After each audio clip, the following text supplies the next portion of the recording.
ರಾಜ್ಯದ 16 ಸರ್ಕಾರಿ ಇಂಜಿನಿಯರಿಂಗ್ ಕಾಲೇಜುಗಳಲ್ಲಿ ವ್ಯಾಸಂಗ ಮಾಡುತ್ತಿರುವ ವಿದ್ಯಾರ್ಥಿಗಳಿಗೆ ಪ್ರಾಯೋಗಿಕ ಜ್ಞಾನದಿಂದ ಉದ್ಯೋಗಾರ್ಹತೆಯನ್ನು ಹೆಚ್ಚಿಸಲು ವೃತ್ತಿಪರ ವಿಷಯ ತಜ್ಞರನ್ನು ಪ್ರೊಫೆಸರ್ ಪ್ರಾಕ್ಟೀಸ್ ರನ್ನಾಗಿ ನೇಮಿಸಲು ಉದ್ದೇಶಿಸಲಾಗಿದೆ.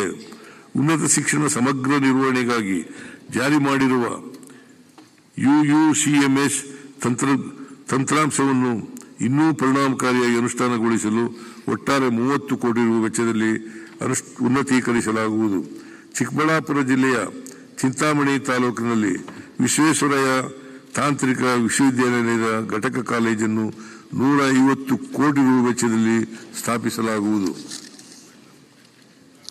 ಅಜೀಂ ಪ್ರೇಮ್ಜಿ ಫೌಂಡೇಶನ್ ರವರ ಸಹಯೋಗದೊಂದಿಗೆ ಕಾಲೇಜು ಶಿಕ್ಷಣ ಇಲಾಖೆಯ ಎಲ್ಲ ಬೋಧಕರಿಗೆ ಬೋಧನೆ ಮತ್ತು ಕಲಿಕೆಯನ್ನು ಉತ್ತಮಪಡಿಸಲು ಮುಂದಿನ 3 ವರ್ಷದೊಳಗೆ ಪುನರ್ ಮನನ ತರಬೇತಿ ನೀಡಲಾಗುವುದು.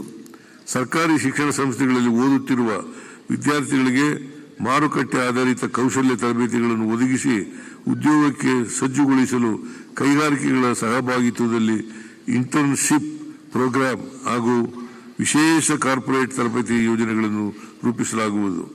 KKRDB ವತಿಯಿಂದ 23,000 ವಿದ್ಯಾರ್ಥಿಗಳಿಗೆ ವಿಶೇಷ ಕೌಶಲ್ಯ ಅಭಿವೃದ್ಧಿ ಕಾರ್ಯಕ್ರಮಗಳನ್ನು 10 ಕೋಟಿ ರು ವೆಚ್ಚದಲ್ಲಿ ಹಮ್ಮಿಕೊಳ್ಳಲಾಗುವುದು. ಪ್ರೊಫೆಸರ್ ನಂಜುಂಡಸ್ವಾಮಿ ಸಂಶೋಧನಾ ಪೀಠವನ್ನು ಮೈಸೂರು ವಿಶ್ವವಿದ್ಯಾಲಯದಲ್ಲಿ ಪ್ರಾರಂಭಿಸಲಾಗುವುದು. ಆರೋಗ್ಯ ಮತ್ತು ಕುಟುಂಬ ಕಲ್ಯಾಣ.